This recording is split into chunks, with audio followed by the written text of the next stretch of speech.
नमो अरिहन्ताणं नमो सिद्धाणं नमो आयरीयाणं नमो वज्रायाणं नमो योय सव्यसाहूनं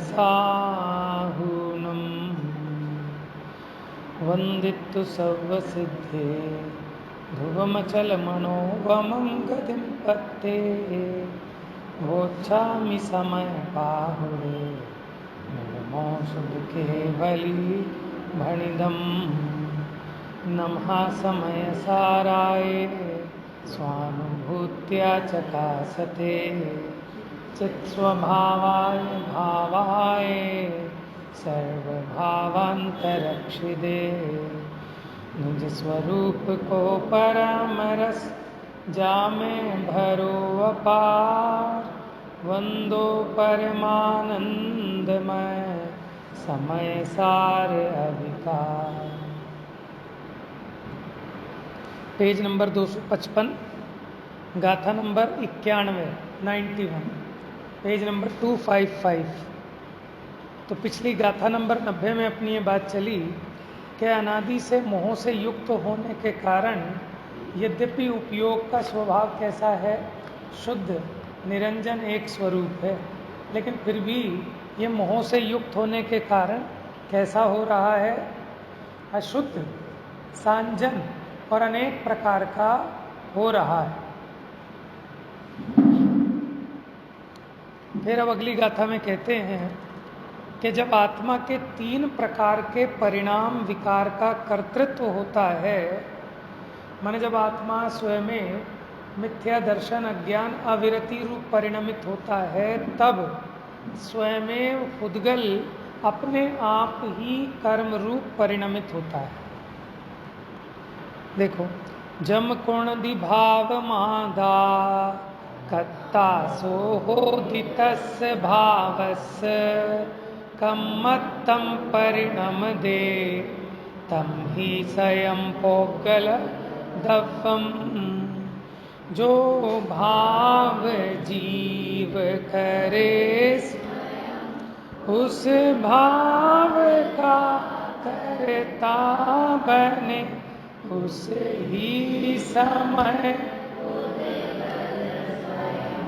कर्मत्व रूप ही परिणम। क्या कह रहे हैं कि जब ये जीव जो भाव स्वयं से करता है, उस समय वह जीव उस भाव का कर्ता होता है, और उस ही समय पुद्गल अपने आप कैसा परिणमित होता है, कर्म रूप परिणमित होता है।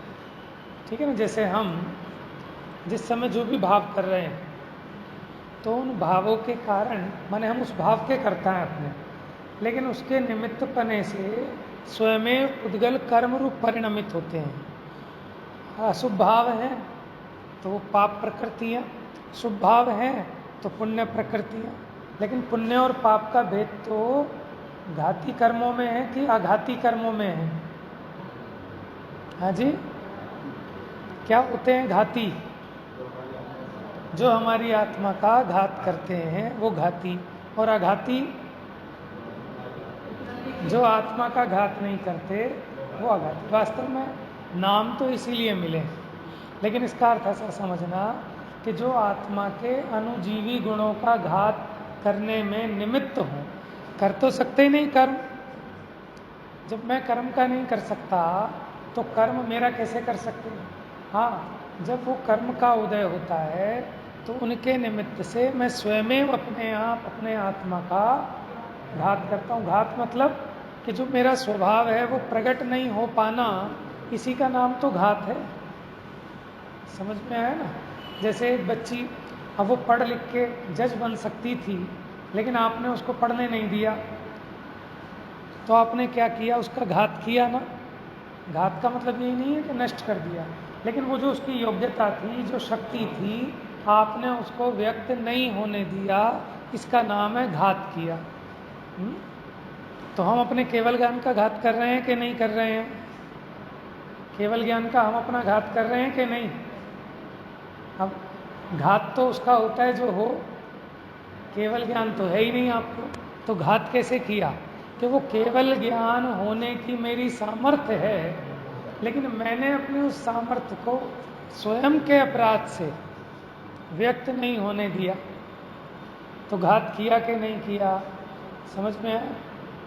तो घाती कर्म वो हैं जो आत्मा के अनुजीवी गुणों के घात में निमित्त होते हैं, और अघातिया वो आत्मा के अनुजीवी गुणों के घात में निमित्त नहीं होते, लेकिन है तो कर्म।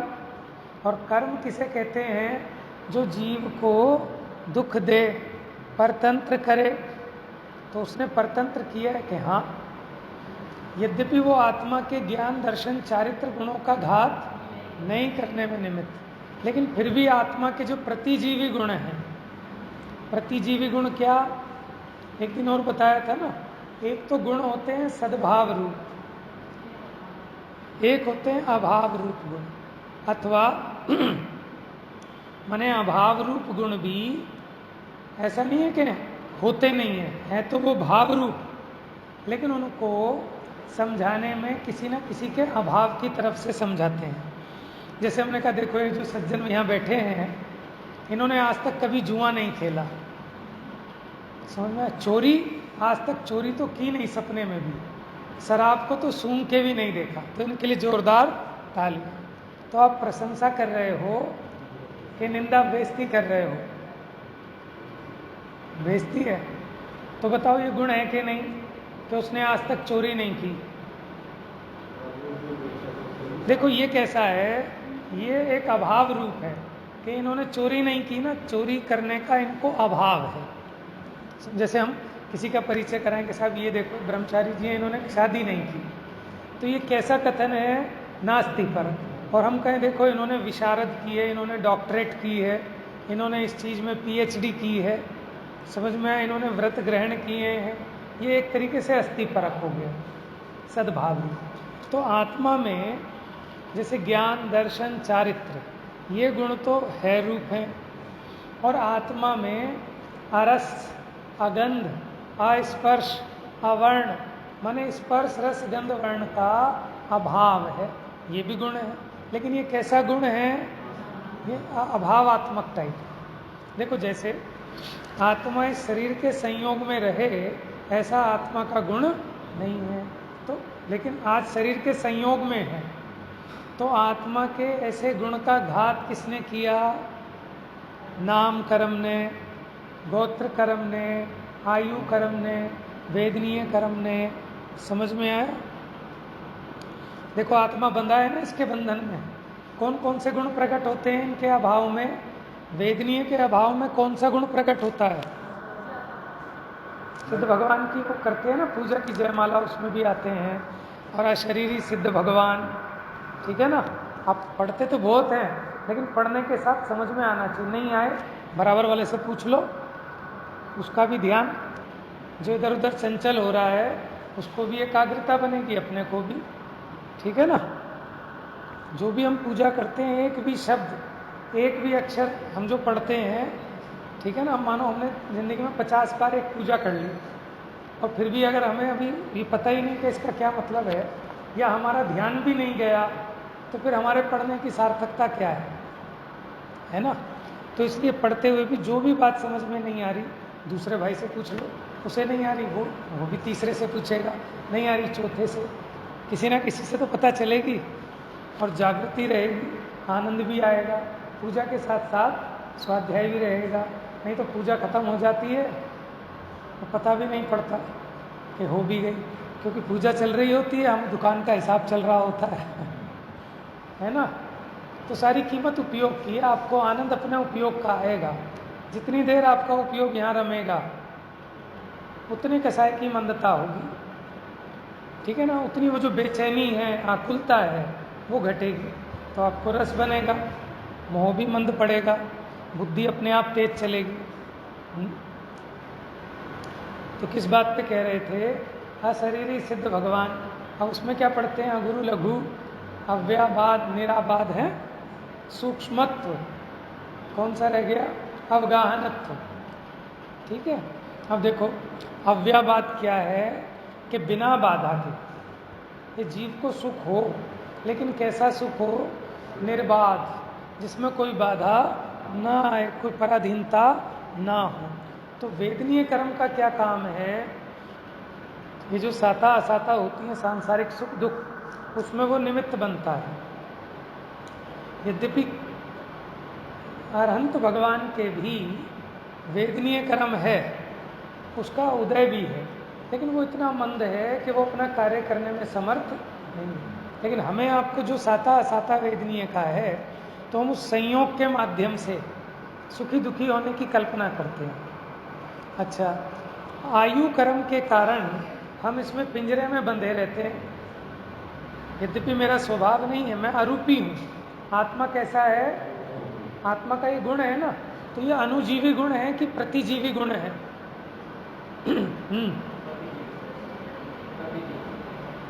सोचो, अरूपी का मतलब क्या होता है? रूप से रहित। अरूपी मतलब ये तो रूपी है पुद्गल, और आत्मा कैसा है? यानी ये पुद्गल वाले रूप से रहित। तो बताओ, अनुजीवी के प्रतिजीवी?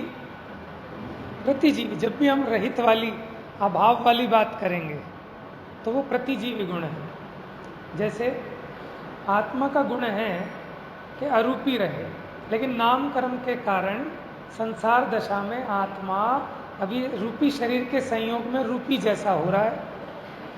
आत्मा को कोई बांध नहीं सकता, लेकिन संसार दशा में ये बंध रहा है कि नहीं? अभी हमें यहाँ कोई बांध दे तो आत्मा भी यहीं बंध गया कि नहीं बंध गया? इसके संयोग के कारण। समझ में आया? देखो, वेदनीय कर्म के अभाव में कौन सा गुण प्रकट हुआ? अव्याबाध सुख। क्या उसमें कोई बाधा आने वाली नहीं है। अच्छा, आयु क्या? वेदनीय आयु। आयु कर्म के अभाव में कौन सा हुआ? अवगाहनत। अगुरु लघु तो गोत्र कर्म के अभाव में। अवगाहनत तो माने आत्मा का गुण है कि जहाँ मर्जी अवगाहना हो इसके, लेकिन अभी देह प्रमाण होके रहता है। आयु कर्म के कारण इसी में टिका रहता है। वो आयु कर्म का काम है कि इसी में टिकाए रखना। ठीक है? तो अब मेरा गुण कैसा था कि अवगाहनत्व गुण था, वो प्रकट नहीं हो पाया, क्योंकि इसी की लिमिटेशन में बनकर ये यहाँ बंधा रहता है इसमें। और कौन सा है? गोत्र। गोत्र कर्म के अभाव में अगुरु लघुत्व गुण प्रकट होता है। गोत्र कर्म के कारण ये ऊंचा नीचा कहलाता है, जबकि अपना गुण कैसा है? ना छोटा ना बड़ा। तो उस गुण का घात हो रहा है, अगुरु लघु गुण का। क्या रह गया? नाम कर्म। नाम कर्म ने इसको स्थूल कर दिया, शरीर वाला कर दिया ना। नाम कर्म ने इसको स्थूल कर दिया, जबकि मेरा स्वरूप कैसा था कि मैं इंद्रियों का विषय नहीं बन सकता। ठीक है ना? संसार दशा में ये जीव स्थूल हो रहा है, स्थूल शरीर के साथ। तो सूक्ष्मत्व गुण उसका घात किया नाम कर्म ने। तो चार देखो कौन कौन से आघातीय कर्म पता है? आयु, नाम, गोत्र, वेदनीय। आयु के अभाव में अवगाहनत्व। आयु के अभाव में अवगाहनत्व गुण प्रकट हो गया। किसको हुआ? नहीं, जीव को तो हुआ। किस जीव को हुआ?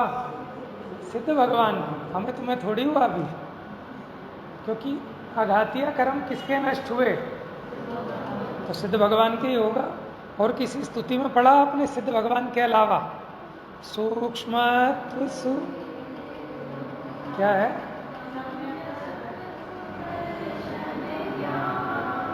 अगुरु लघु। अब आ गया ना अगुरु लघु। अ माने नहीं, गुरु माने बड़ा, लघु माने छोटा। क्या वो न छोटे हैं न बड़े हैं? अगुरु लघु। अवगाहनत्व। अवगाहन का मतलब आप समझते हैं उसको, माने जो स्थान, उसका जो फैलाव है, उसका जो विस्तार है। ठीक है? ये बंद के रह रहा है ना।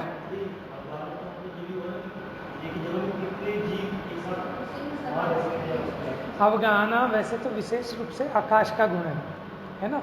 वो सब द्रव्यों को अवगाहना में निमित्त होता है। कोई भी वहाँ ठहरे, किसी को कोई हस्तक्षेप नहीं हो। ऐसे ही मेरी अवगाहना में कहीं बाधा नहीं थी, लेकिन इस शरीर के कारण बाधा होती है। आप बैठे हो, मैं वहाँ नहीं आ सकता। क्यों?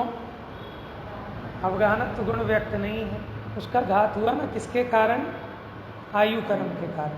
आयु कर्म के कारण इस देह में टिका रहता है। सिद्ध भगवान एक माही एक राजे जहाँ है। हाँ हाँ, तो उसमें क्या है कि वो अड़ते नहीं किसी को बाधा नहीं अवगाहना में, तो उनका वो गुण व्यक्त हो गया आयु कर्म के अभाव में। गोत्र कर्म के कारण ये ऊंच नीच गोत्र है ना, ऊंचा नीचा कहलाता है जगत में। लेकिन अब गोत्र कर्म का अभाव होने पर कौन सा गुण प्रकट हुआ? आ गुरु लघु। अगुरु लघु यानी न छोटा न बड़ा। नाम कर्म के कारण जो इसका सूक्ष्मत्व गुण था, माने इंद्रियों गम्य ना हो, ये इंद्रियों का विषय ना हो, किसी से पकड़ा ना जाए, लेकिन नाम कर्म के कारण ये शरीर आदि की जो रचना हुई, इसके कारण ये इंद्रिय गम्य हो रहा है। तो जब ये नाम कर्म का अभाव किया तो उनका सूक्ष्मत्व गुण व्यक्त हो गए। ठीक है, तो बात ये चली थी कि जो अनुजीवी गुणों के घात में निमित्त हो वो घातिया, और जो अनुजीवी गुणों के घात में निमित्त नहीं वो अघाती, वो प्रतिजीवी के घात में निमित्त होते हैं। तो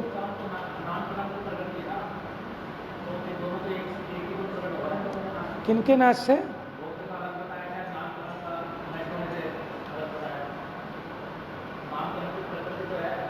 क्या? नहीं नहीं, अलग कर्म है। आयु, नाम, गोत्र, वेदनी। हाँ, उसमें गोत्र नहीं आता।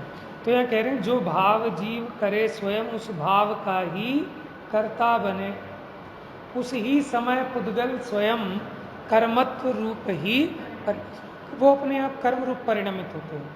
अब मेरा प्रश्न ये था कि जैसे मान लो सिद्ध भगवान जो भाव करते हैं उस भाव के कर्ता हैं कि नहीं हैं? अच्छा बताओ पहले, सिद्ध भगवान भाव करते हैं कि नहीं करते हैं? नहीं करते, तो बिना भाव के तो वस्तु ही नहीं रहेगी है। हाँ, बात वही है, करते हैं का मतलब होते हैं, समझ में आया ना? मैंने बिना भाव के तो पुद्गल भी नहीं है। पुद्गल भाव करता है कि नहीं करता है? हाँ, हमारे जैसे भाव नहीं करेगा, लेकिन उसके अपने जो पौद्गलिक भाव हैं, स्पर्श रस गंध वर्ण, तो जो होते हैं ना उसी का वो करता है। हम करना कहें तो उसका मतलब भी होना समझना। क्या मतलब? हम कहेंगे करना और आप क्या समझना? होना। क्योंकि कर्ता किसे कहते हैं? जो उस भाव रूप परिणमित होता है उसे उस भाव का कर्ता कहते हैं। तो सिद्ध भगवान किस भाव रूप परिणमित होते हैं? ज्ञान, दर्शन, सुख, बल, है ना, अगुरु लघुत्वादिक, इन गुणों रूप परिणमित होते हैं। तो जो भाव जीव करे स्वयं उस भाव का कर्ता। तो हम अपने भाव के कर्ता हैं, जैसे भी हमारे भाव हो रहे हैं शुभ अशुभ, और सिद्ध भगवान अपने भाव के कर्ता हैं, जैसे भी भाव हो रहे हैं। कैसे हो रहे हैं? उन्हें तो शुद्ध भाव हो रहा है बस। अच्छा, फिर लिखा उस ही समय पुद्गल स्वयं कर्मत्व रूप ही परिणाम। किस समय?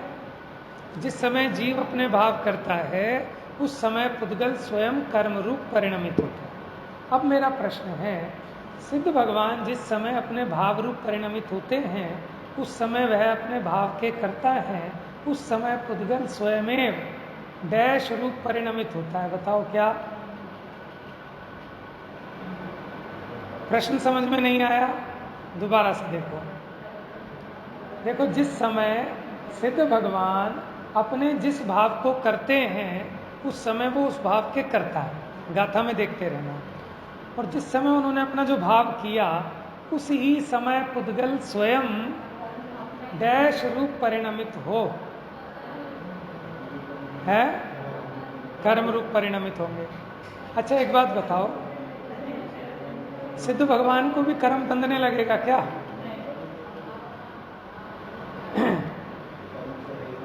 कर्मों से रहित है, वो निमित्त भी नहीं है कर्म रूप परिणमित होने में कर्मों के। तो ये तो गाथा लिखी है कि जो भाव जीव करे स्वयं उस भाव का कर्ता बने और उसी समय पुद्गल स्वयं कर्म रूप परिणमित होते। तो इसका अर्थ संदर्भ से लेंगे, जो प्रकरण चल रहा है।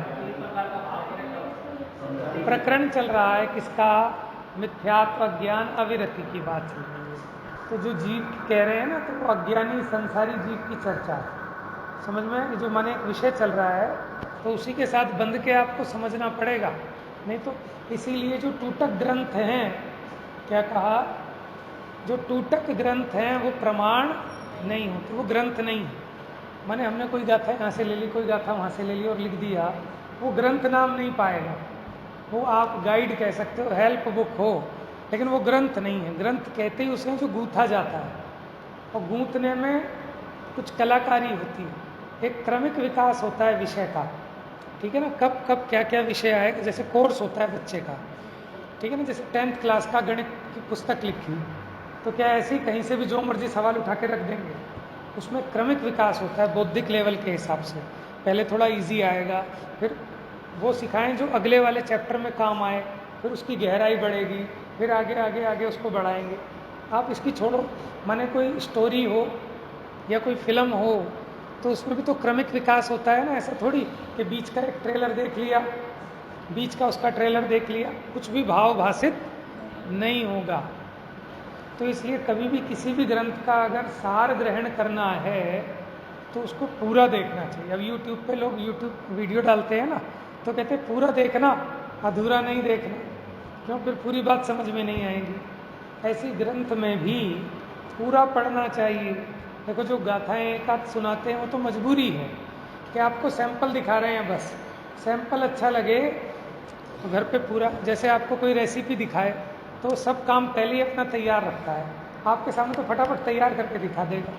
आप घर पे ऐसे ट्राई करो तो नहीं बनेगा, तो आपको सब्जी संभालनी भी पड़ेगी, सुखानी पड़ेगी, मसाले छानने कूटने सब होगा। तो इसलिए वो तो विद्वान तो सैंपल दिखाते हैं कि ये गाथा ऐसी है, जिससे आपको रुचि और प्रेरणा मिले और आप पूरा आद्योपांत पढ़ें। ग्रंथ का स्वाध्याय तो तभी होता है जब आप बंद कर शुरू से अंत तक पूरा उसका भाव ग्रहण करें, तब आप देखना आपको विशेष उपलब्धि होगी, ठीक है ना। विधान भी करते हैं तो अधूरे विधान का कोई लाभ है? वो तो सब समझ में आता है। अखंड पाठ काहे का, नमोकार मंत्र का भी, भक्तांबर का भी, सिद्ध चक्र का भी, वो तो सब अखंड। और ग्रंथ पढ़ेंगे खंड खंड, तो फिर खंड खंड से अखंड की प्राप्ति कैसे होगी? समझ में आया ना। तो कोई भी एक पढ़ो, लेकिन पूरा पढ़ो। तो अब क्या कहा हमने, तो यहाँ सिद्ध भगवान पे घटित नहीं होगी ये बात, क्योंकि सिद्ध भगवान मिथ्यात्व अज्ञान अविरति रूप तो परिणमित ही नहीं होते, तो उनके भावों के निमित्त से पुद्गल भी कर्म रूप परिणमित नहीं होते, ठीक है। देखो आत्मा जिस भाव को करता है, तस्य भावस्य, उस भाव का वह कर्ता होता है। उसके कर्ता होने पर पुद्गल द्रव्य अपने आप कर्म रूप परिणमित होते हैं, क्योंकि हमने तो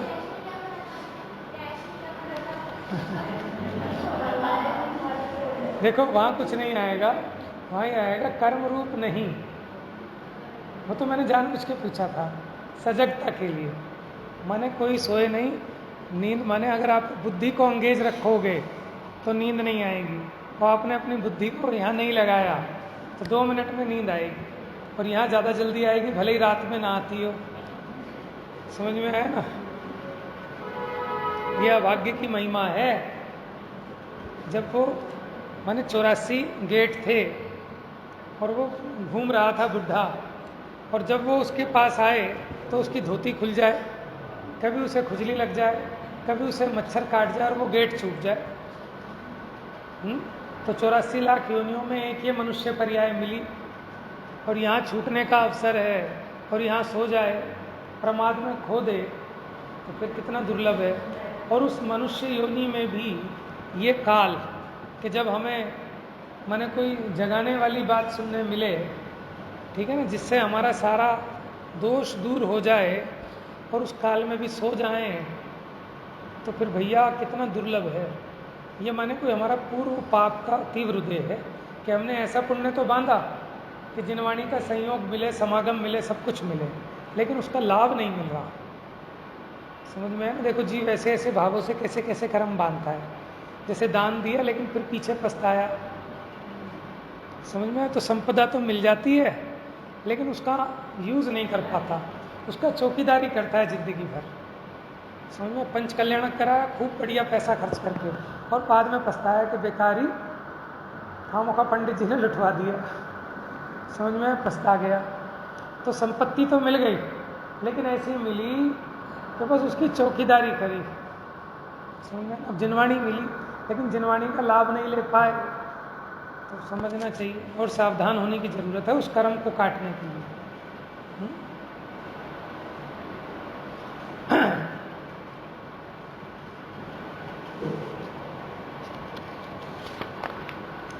आत्मा स्वयं ही उस रूप परिणमित होने से जिस भाव को वास्तव में करता है, उसका वह साधक की भांति करता होता है। साधक माने यह मंत्र साधक की बात है। जो मंत्र विद्या सिद्ध करने वाले हैं, जिन्हें मंत्र विद्या सिद्ध है, वो क्या करते हैं, यहाँ मंत्र पढ़ेंगे और वहाँ उसका जो सांप ने काटा था उसका जहर उतर जाएगा। तो वो मांत्रिक जो है उसने जहर उतारा कि नहीं उतारा? सच पूछो तो उसने नहीं उतारा, जहर तो अपने आप उतरा। इसने तो क्या किया, ये स्वयं अपने आप अपने तो उस भाव रूप माने वो मंत्र के भाव रूप परिणमित हुआ बस। ठीक है ना, जैसे गारुड़ी मंत्र है तो गारुड़ी मंत्र का ध्यान करता है, ठीक है ना, सामने वाले का जहर उतर जाता है। तो इसने जहर उतारा नहीं, ये किस भाव का करता, जहर उतारने का या वो मंत्र की साधना का, मंत्र की साधना का करता है। और जब ये मंत्र साधता है तो जहर स्वयं उतर जाता है। माने मांत्रिक यहाँ मंत्र को पढ़ने रूप परिणमित होता है और उसका भूत भाग जाता है। देखा है किसी ने? देखा है ना? आपका देखा या तो चार वहाँ बैठा है वो ये सब उसका दूसरे वहाँ पर पहुँचा हो। देखो उदाहरण दिए इसलिए मंत्र साधने वाले, पर टोडरमल जी ने भी दिया है, याद है किसी को? टोडरमल जी ने उदाहरण दिया है, जैसे मंत्रादि की अचिंत शक्ति है निमित्त की तरफ से समझाने के लिए। तो यानी निमित्त, या तो निमित्त को मानने में कोई मिथ्यात्व नहीं होता, लेकिन जब आप निमित्त को कर्ता मानते हैं तो वो मिथ्यात्व है। और उसके चक्कर में जब नया नया कुछ ये प्रपंच करने लगते हैं तो वो गृहीत मिथ्यात्व है। आत्मा स्वयं ही उस रूप परिणमित होने से जिस भाव को वास्तव में करता है, तो मंत्र साधक ने वास्तव में क्या भाव किया, वो किस भाव रूप परिणमित हुआ? वो तो अपने आप मंत्र को पढ़ने के भाव रूप परिणमित हुआ बस। उसका वह साधक की भांति करता होता है। वह आत्मा का भाव निमित्त भूत होने पर उद्गल द्रव्य कर्म रूप स्वयमेव परिणमित होता है। देखो जिनवाणी में लिखा कि जीव कर्मों को बांधता है, जीव कर्मों का संवर करता है, जीव कर्मों की निर्जरा करता है। तो इसका मतलब ये समझना कि अपने आप में तो ये शुद्ध या अशुद्ध भाव रूप परिणमित होता है, उसके निमित्त से स्वयं कर्मों में ऐसी दशाएं बनती हैं। तो निमित्त से कहते हैं कि जीव ने कर्म बांधा, जीव ने कर्म का नाश किया। स्पष्टतया समझाते हैं, जैसे साधक उस प्रकार के ध्यान भाव से स्वयं ही परिणमित होता हुआ ध्यान का करता होता है, वो तो अपने ध्यान भाव का करता है। और वह ध्यान भाव समस्त साध्य भावों को अनुकूल होने से, माने जो जो सिद्धियां होनी हैं, धरसेनाचार्य के जो शिष्य थे पुष्पदंत और भूतवली महाराज, उन्होंने क्या सिद्धि की थी? वो 2 देवियां सिद्ध की थी ना। तो उन्होंने क्या किया था, वो किस भाव के करता थे? देवियों के नहीं, वो तो अपने उस ध्यान भाव के करता थे। लेकिन उस ध्यान भाव के अनुकूल होने से, निमित्त मात्र होने पर साधक के करता हुए बिना व्याप्त विष स्वयं उतर जाता है। धनंजय कवि कौन सी लिखी उन्होंने स्तुति? बताओ कौन सा स्तोत्र लिखा? विशापाहार स्तोत्र। कौन सा? वो तो नाम उसका रख दिया, पहला शब्द होगा उसका विशापाहार। वो तो भगवान की स्तुति में मग्न थे, ठीक है ना। तो और वो बच्चे को लाके पटक दिया, उसे सांप ने काट लिया था। घरवाली ने कि लो तुम तो पूजा ही करो बस, ये पड़ा तुम्हारी औलाद। तो उन्होंने क्या किया, उन्होंने उस बच्चे का जहर उतारा और जो जीवित खड़ा हो गया, क्या किया उन्होंने, वो तो अपने स्तोत्र के भाव रूप उस आनंद में मग्न थे, तो वो किसके, उस बच्चे को जिलाने के कर्ता नहीं थे, वो तो अपने उस स्तुति भाव के कर्ता थे, और उसके निमित्त में वो उसका जहर स्वयं उतर गया। तो मानतुंग आचार्य ने 48 ताले तोड़े थे, तोड़े नहीं थे, वो तो अपने स्तुति भाव रूप परिणमित हुए उसके निमित्त होने पर। ऐसी सीता ने क्या किया, वो अग्निकुंड को कमल बना दिया, अग्नि का जल बना दिया कि नहीं, वो तो पंच परमेष्ठी के ध्यान के भाव रूप परिणमित हुई, और उसके उस भाव के निमित्त से स्वयं वो अग्नि भी बताओ जल रूप परिणमित हो गई। समझ में है? ऐसे ही निमित्त नैमित्तिक संबंध है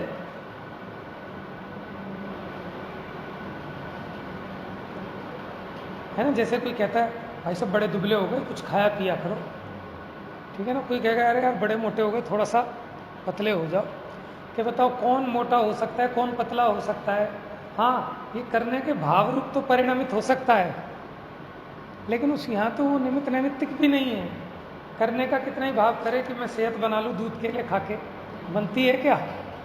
और कितनी मेहनत कर ले मैं खाना छोड़ दूँ और थोड़ा सा 10 किलो वजन घटा लूँ, घटता है क्या? और बढ़ना हो तो और बढ़ जाता है डाइटिंग करने से।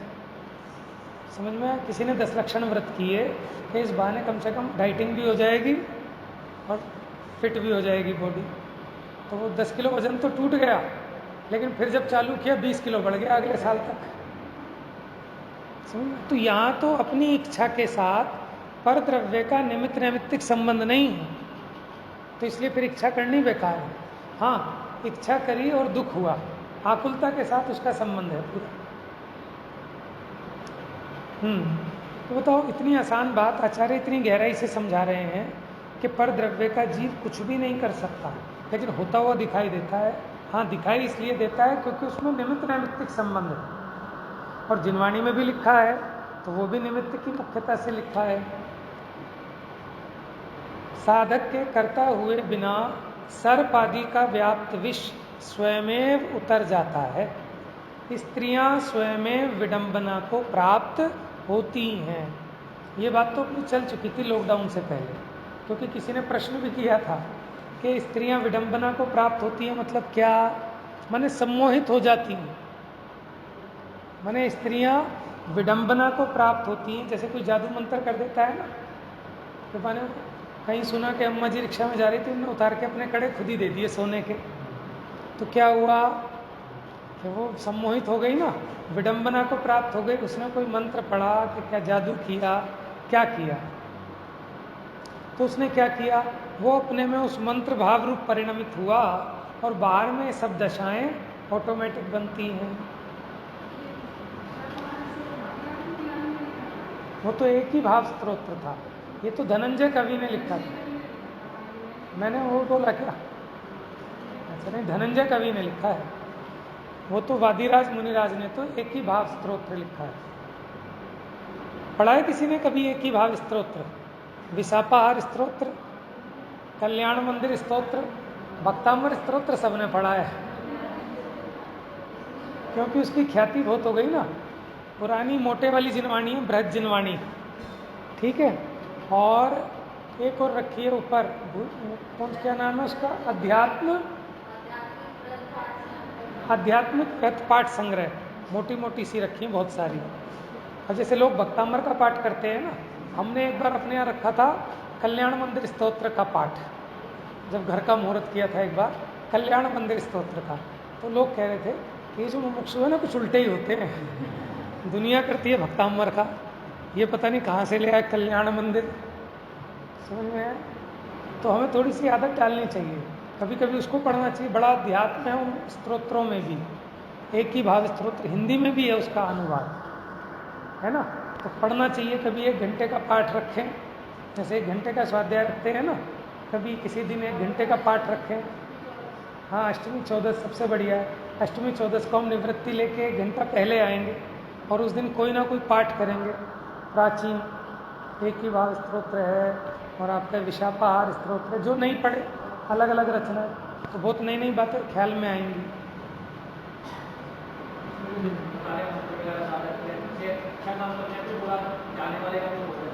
क्या चीज़? हाँ, लेकिन वो चाहने से नहीं है मतलब उसका, वो तो उस मंत्र से नैमित्तिक संबंध है, और वहाँ उसका पुण्य पाप भी बराबर चाहिए। तो जहर तो उतर जाए, लेकिन उसका वो पुण्य का उदय हो तो जहर उतरे, नहीं तो नहीं उतरे, और वो निमित्त भी सही नहीं बनेगा, वो मंत्र साधने वाले का मन भी नहीं लगेगा मंत्र साधने में। अभी जितने तांत्रिक हैं ये झाड़ फूक करते हैं, तो क्या सबके रोग मिट जाते हैं? समझ में? इसलिए समझाते हैं कि इन चक्रों में ज़्यादा मत पड़ो।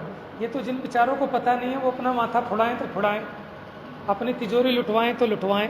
हमें और आपको तो पता है ना असली कारण, कि पुण्य पाप से है सारा खेल, और पुण्य देव शास्त्र गुरु के समागम में होता है। समझ में आया ना? बंधन स्वयं टूट जाते हैं। इसी प्रकार यह आत्मा अज्ञान के कारण मिथ्या दर्शन आदि भाव रूप स्वयं ही परिणमित होता है। ठीक है, तब क्या होता है? तो अपने आप जब मिथ्या दर्शन आदि भाव रूप परिणमित होता है, तो ये जीव अपने मिथ्या दर्शन आदि भाव का कर्ता होता है, और वह मिथ्या दर्शन आदि भाव उद्गल द्रव्य को अनुकूल होने पर, देखो निमित्त होता है अनुकूल, निमित्त कैसा होता है? अनुकूल। जैसे सूर्य निकला, तो सूर्य का उदय कमल के खिलने में अनुकूल है। ठीक है, वो जो बच्चा क्लास में से गायब होके फिल्म देखने चला जाता था, ठीक है, घर पे मोबाइल पे ही लगा रहता था, पढ़ाई किताब रख लेता था, वो कहानियाँ पढ़ता रहता था, कॉमिक्स पढ़ता रहता था, उसका यह कार्य उसके फेल होने में अनुकूल है कि प्रतिकूल है? हाँ जी, निमित्त हमेशा अनुकूल होता है। समझ में है? माने हमने खूब अंग्रेजी की पढ़ाई करी, खूब अंग्रेजी की पढ़ाई करी, और जब पेपर में गए वहाँ मैथ्स का पर्चा था आज, ठीक है, तो हम फेल हो गए, तो हमारा अंग्रेजी पढ़ना मैथ्स में फेल होने के अनुकूल रहा कि प्रतिकूल रहा? फेल होने के लिए तो अनुकूल रहा। समझ में आया ना? हाँ, माने अंग्रेजी का ही पर्चा होता और अंग्रेजी पढ़ते और फिर फेल हो जाते, तब तो प्रतिकूल कहलाता, तब तो कुछ ताज्जुब होता, लेकिन ऐसा होता है। निमित्त कहते ही उसे हैं जो उस कार्य के अनुकूल हो। ठीक है, पूरे साल ट्यूशन पढ़े लेकिन मास्टर जी ने कुछ नहीं पढ़ाया, ठीक है, मास्टर जी को आता ही नहीं था, तो इसीलिए आप फेल हो गए, तो आपके फेल होने में वो मास्टर जी अनुकूल कहलाएंगे। तो जैन दर्शन में प्रतिकूल नाम की तो कोई चीज़ ही नहीं है ना? तो कार्य के हिसाब से देखते हैं निमित्त को। अभी मिथ्यात्वादि भाव कर्म बंधने में अनुकूल है, और सम्यक्त्वादि भाव संवर्ण निर्जरा होने में अनुकूल है। तो मिथ्या दर्शन आदि भाव पुद्गल द्रव्य को अनुकूल होने पर आत्मा के करता हुए बिना पुद्गल द्रव्य स्वयं मोहनीय आदि कर्म रूप परिणमित होता है। यानी अब आपने क्या करना है? कर्मों में आपको कुछ करना धरना नहीं है, आप तो अपने भावों को संभाल लो, बाकी सब सुधर जाएगा। मैंने कहते हैं ना, दृष्टि बदल लो तो सृष्टि पलट जाएगी। अपना लोटा छान लो तो समुंदर छन गया। समझ में आया? तो अपने भाव बदल लो तो सब बदल गया। देखो, जो बुरे लगते हैं ना, जब अपने भाव पलट जाते हैं वही अच्छे लगने लगते हैं, और जब अपने भाव खराब हों तो अच्छा व्यक्ति भी अपने को दुश्मन लगता है, और जब अपनी कषाय मंद हो जाए तो जो महादुष्ट हो ना, उसमें भी गुण दिखने लगते हैं कि यार कुछ भी है, चाहे कैसे ही है, भले ही मुँह का कड़वा है, भले ही कुछ भी है, लेकिन है ईमानदार। अगले ने आज तक एक पैसा नहीं मारा, टाइम पे पैसे दे दिए मेरे से। जब कषाय मंद हो तब दिखे, और जब कषाय तीव्र हो तो कितना ही भला हो, कितना ही भला हो, ये अपनी अकड़ में रहता है। उधार ले लेगा तो इसकी नाक कट जाएगी ना, कैसे ही लेगा? तो अच्छा काम करे लेकिन फिर भी इसको उसके दोष ही दोष दिखते हैं। आत्मा तो अज्ञान रूप परिणमित होता है, किसी के साथ ममत्व करता है, किसी के साथ राग करता है, बस ये बाउंड्री है, इससे आगे आत्मा कुछ नहीं करता। और किसी के साथ द्वेष करता है, उन भावों का स्वयं कर्ता होता है। उन भावों के निमित्त मात्र होने पर उद्गल द्रव्य स्वयं अपने भाव से ही कर्म रूप परिणमित होता है। परस्पर निमित्त नैमित्तिक भाव मात्र है, कर्ता तो दोनों अपने अपने भाव के हैं, ये निश्चय है। समझ में है? माने जब कोई विद्वान कोई गाथा समझाता है तो ज़्यादा अच्छे से समझ में आती है, और जब हम अपने आप पढ़ते हैं तो उतनी समझ में नहीं आती। तो जो उसके समझाने से समझ में नहीं आती, वो तो स्वयं समझाने की इच्छा रूप भाव से परिणमित हुआ, उसका कर्ता। आप स्वयं समझने के भाव रूप से परिणमित हुए तो आप उसके कर्ता। लेकिन आपस में ऐसे ही निमित्त नैमित्तिक संबंध है। हम भी अकेले बैठ के पढ़ते हैं तो उतना भाव नहीं खुलता, आप भी अकेले बैठ के पढ़ोगे तो उतना भाव नहीं खुलता। लेकिन ऐसे परस्पर निमित्त नैमित्तिक संबंध है, इसी को लिखा परस्परोपग्रहो जीवाना। यही आपस में एक दूसरे का उपकार है। समझ में? श्रोता का वक्ता पे उपकार और वक्ता का श्रोता। लेकिन ये छदमस्त पे घटित होगी। असली वक्ता तो अनंत परमात्मा है, उन्हें कोई किसी की जरूरत नहीं, क्योंकि वो तो इच्छा पूर्वक बोलते ही नहीं है। लेकिन ये जो निचली भूमिका वाले हम और आप लोग हैं, हमें एक दूसरे का निमित्त चाहिए। माने अगर सुनने वाला नहीं हो तो सुनाने वाला किसके अवलंबन से अपने उपयोग की विशुद्धि करे। समझ में है? तो इसका नाम है परस्परोपग्रहो जीवान। यही उपकार है निमित्त नैमित्तिक का। तो यहाँ ये बात सिद्ध कर दी कि जीव अपने भावों का कर्ता है, उद्गल के भावों का कर्ता नहीं है। लेकिन जब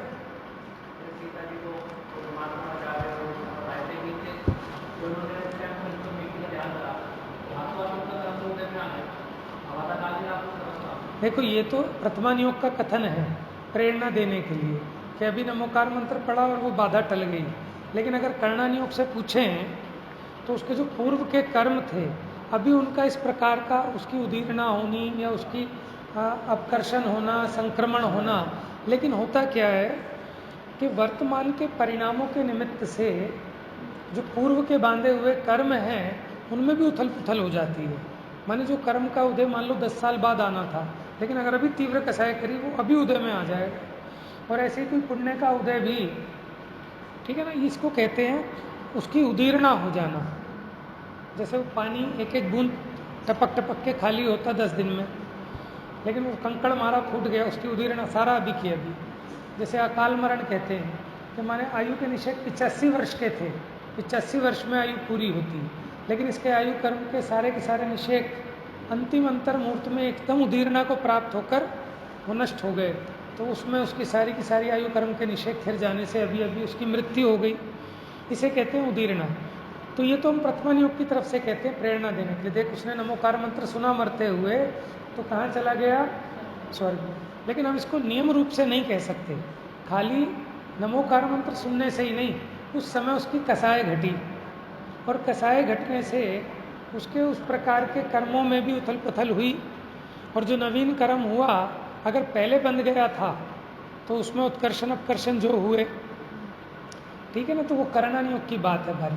प्रथमा नियोग में तो यह ज्ञानी जीव किस प्रकार इसको धर्म की महिमा आए, धर्म का बहुमान आए, और ये पापों से बचकर पुण्य में लगे, देव शास्त्र गुरु के समीप तो आए कि एक बार आएगा तो फिर यहीं का होके रह जाएगा। समझ में है? तो प्रथमा नियोग की स्टाइल है कि हम भी बढ़ते वक्त हमें नमोकार मंत्र सुना देना। जैसे कुत्ता देव बन गया तो कुत्ता था, हम तो इंसान हैं, तो हम तो और ऊंचे इंद्र बन जाएंगे। कि इस भुलावे में मत रहना, वहाँ उसकी कसाई भी घटी थी और आपकी कसाई नहीं घटी। ठीक है? अब आप ये सोचो, तुम कह रहे हो अंतर में नमोकार मंत्र सुना देना, तो भैया इतनी जिनवाणी सुन सुन के तो कसाई घट नहीं रही। ठीक है? और नमोकार मंत्र सुनने से घट जाएगी, क्या गारंटी है ना? तो ये निमित्त नैमित्तिक संबंध है, सब ऑटोमेटिक होता है। जीव को तो अपना आनंद करना सीखना है कि मुझे दुखी नहीं होना।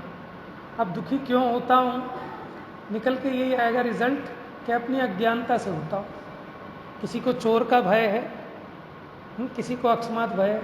अब सेकंड वेव तो गई, अब कहीं थर्ड वेव आ गई तो कहीं अपने ही बच्चे लिपट गए उसमें, तो ये जो भय है ना, इस भय के कारण प्रत्येक प्राणी भीतर में आक्रांत है, दुखी है, उस कारण दुखी है। अब इस दुख कैसे मिटे, भय कैसे मिटे, तो तत्व विचार के बिना नहीं मिट सकता कि भैया ये जीव का कभी अभाव हो नहीं सकता, और संयोग जैसे उसका संयोग में आना नक्की है, ऐसे उसके वियोग की डेट भी नक्की है, बस हमें पता नहीं है और हम दुखी हो रहे हैं। हम मान के बैठे हैं कि 100 साल तक रहेगा, जबकि उसकी एक्सपायरी 6 महीने की है, आपको पता नहीं है, आपका ज्ञान है। किसी केवली भगवान से पूछें तो वो बता देंगे कि भैया 3rd वेव में इसका नंबर है। हमें नहीं पता, तो इसलिए हम सोच सोच के घबराते रहते हैं कि सब कुछ जो होता है वो बिल्कुल होने योग्य होता है, अनहोनी कभी भी होती नहीं है। हम इस बात का विचार करें तो ये जीव की कसाय घटे, दुख घटे, ठीक है ना। और मिटेगा अगर कसाएं तो दुख मिट जाएगा। जिन्हें दुखी नहीं होना हो वो क्या नहीं करें, कसाय नहीं करें, क्योंकि दुख का संबंध कसाय से है, संयोग वियोग से। तो बस अब कसाय नहीं करनी अपने को। अब कसाय नहीं करनी कहना आसान है कि साहब कौन करता, हो जाती है, कि उसकी गहराई में जाओ कि क्यों हो जाती है। कि जब जब हम उल्टा सोचते हैं तब तब कसाय होती है। जब भी हमें ऐसा लगेगा कि यार इसने जानबूझ के मेरे पैसे मार लिए, और मेरे पैसे देने के नाम पे कहते हैं साहब मर रहे हैं, कुछ है ही नहीं, कुछ है ही नहीं, ठीक है ना। जब हम ऐसा विचार करेंगे, हम कहेंगे अरे हमारा इतना भाग्य का उदय है कि दुनिया हमें लूट ले, फिर भी हम सेठ जी के सेठ जी हैं, और ये इन्होंने दुनिया का पैसा मार लिया, फिर भी वही चोर के चोर। अब जब ऐसा है सम्यक विचार करे तो भगवान हमें इतना दे कि हमें खूब लूटे दुनिया, हम पे क्या कमी आ रही है। तो जो ऐसा विचार करेगा उसे दुख हो ही नहीं सकता। और फिर उसको पता है कि भले आपको लगे कि कोई किसी का मार लेगा, कोई किसी का नहीं मार सकता, विद इंटरेस्ट विद पेनल्टी, खुद आके हाथ जोड़ के लौटा के जाएगा, इस भाव में नहीं तो अगले भाव में। कैसे है, नहीं चलता, लेकिन जब मंद होता है तब क्यों नहीं चलता। कोई बात नहीं, ये तो माने साधक दशा में होंगे, माने स्पीड ब्रेकर भी आएंगे, बैरियर भी आएंगे, लेकिन आपकी नीयत साफ होनी चाहिए, नीयत होनी चाहिए करने की। समझ में, घर से गाड़ी लेके निकलते हैं, कभी ये नहीं सोचते कि रास्ते में ख़राब हो गई तो जाते ही नहीं, होती भी है, पंचर भी होते हैं, सब होते हैं, लेकिन इसकी नीयत क्या है, जाने की नीयत है ना, तो काम होता ही है। लोग ऐसे डेली यहाँ से लेके जयपुर जा रहे हैं, कहाँ कहाँ दूर दूर भटक रहे हैं, सारे दुख होते हैं, एक्सीडेंट भी होते हैं, सब होते हैं, लेकिन वहाँ इसकी करने की नीयत है। नहीं तो ऐसा वहाँ भी सोचे तो घर से ही ना निकल सके, भाई जा तो रहा हूँ, भले ही नहीं गाड़ी हो, इसका इंजन खराब हो गया तो, पंचर हो गया तो, एक्सीडेंट हो गया तो, वहाँ तो नहीं सोचता। तो हम तो ये कह रहे हैं चलो तीव्र कसाय में नहीं करो, जब कसाय मंद होती हैं तब क्यों नहीं करते, है ना। देखो दोस्त तो अपना ही है, हम इससे बच नहीं सकते, और इसीलिए उतना दुख है। लोग कहते हैं जितना गुड़ डालोगे उतनी मिठास आएगी। अब कोई कहे साहब आपका तो बड़ा मीठा है, मेरा क्यों नहीं है, कि डालो गुड़। तो कोई कहे साहब ये ज्ञानी तो लोग बड़े आनंद में रहते हैं, हमें तो आनंद नहीं हो रहा। तो काम जैसा करेंगे वैसे ही तो होगा ना। तो हम जो कर रहे हैं वो हो रहा है, कसाय कर रहे हैं तो दुख हो रहा है ना। जैसा पुरुषार्थ कर रहे हैं वैसे ही तो फल मिल रहा है। तो बात ये अभी तो जीव का प्रोग्राम में ही नहीं है, कम से कम इसकी लिस्ट में तो आए, ये भी एक बड़ी उपलब्धि हो जाएगी अगर इस चीज़ के लिए भी जीव कमर कस ले ना, कि ये एक मेरा मतलब ये सबसे इम्पोर्टेंट काम है। जैसे सबके सपने होते हैं कि मरने से पहले एक सूरजमल यार में एक कोठी तो बना के छोड़ के ही जाऊंगा, चाहे उसमें रह पाऊँ या नहीं रह पाऊँ। समझ में आया, जैसा टारगेट है सबका कि भाई ये 80 करोड़ तो हो गए, 100 करोड़ का टारगेट तो पूरा करना है। जैसे वो लिस्ट में है इसकी, हो पाए नहीं हो पाए, लेकिन ये तो कहीं लिस्ट में ही नहीं है ना। तो अपने माने लिस्ट में वो प्रोग्राम ऐड हो और फिर उस पर वर्क हो, है ना। तो उसका उपाय यही है कि बार बार ये जीव सत्समागम करे, ज्ञानियों की संगति करे, जिनवानी को पढ़े, अभ्यास करे, तो जरूर होगा। अनंत अनंत हो गए, हमारा क्यों नहीं होगा। जब भील जैसों का काम हो गया तो हम तो बहुत अच्छी कंडीशन में हैं, तो हमारा क्यों नहीं होगा, ठीक है ना। तो होगा, अवश्य होगा। मिथ्यातम ना